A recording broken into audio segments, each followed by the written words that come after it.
অনেকেই জিজ্ঞাসা করছিলে যে আমরা আদি কৈলাস আর ওম পর্বত তো যাচ্ছি, কিন্তু তার সঙ্গে কেন পঞ্চচূড়ি অ্যাড করে নিনি। তাহলে আজ সেই নিয়েই কথা বলা যাক। Hello, Ankita, your host from girls step out.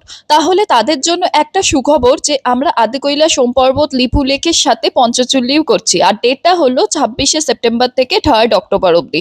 Budget জানতে হলে কমেন্ট করতে পারো, আমরা তোমাদের প্ল্যানটা পুরো ডিটেলসে ইনবক্স করে দেবো। প্ল্যানটা একটু বলেও দিই তার সাথে। 25শে সেপ্টেম্বর সকাল 8টার সময় লালকুয়া এক্সপ্রেস ধরে আমরা 26শে সেপ্টেম্বর পৌঁছে যাব লালকুয়াতে।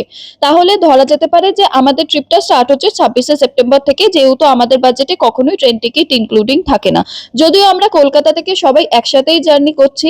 তারপরে সেখান থেকে আমরা প্রথমে চলে যাব পঞ্চচূড়ি, তারপরে এক এক করে আদি কৈলাস, সোম পর্বত অ্যান্ড লিপুলেক থেকে দর্শন করে নেব মানস সরোবর। লিপুলেক থেকে মানস সরোবর দর্শন পারমিটের উপর ডিপেন্ড করে।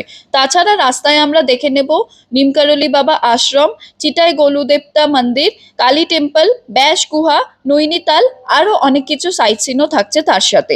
আমাদের ট্রিপ শেষ হবে 2nd অক্টোবর, আর 3rd অক্টোবরে আমরা ড্রপ করব লালকুয়াতে। লালকুয়া থেকেই আমরা আবার ফেরত আসার ট্রেন নেব। আর হ্যাঁ, আমাদের অনেকেই কলকাতার বাইরে থেকেও জয়েন করে। আর কেউ যদি ফ্লাইট নিতে চাও তাহলে দিল্লি অথবা পিতরাগার অব্দি ফ্লাইট নিতেই পারো। আরো যদি কোয়ারিজ থাকে তাহলে কমেন্ট করতে পারো আর হোয়াটসঅ্যাপ করতে পারো আমাকে ওপরে দেওয়া নাম্বারে।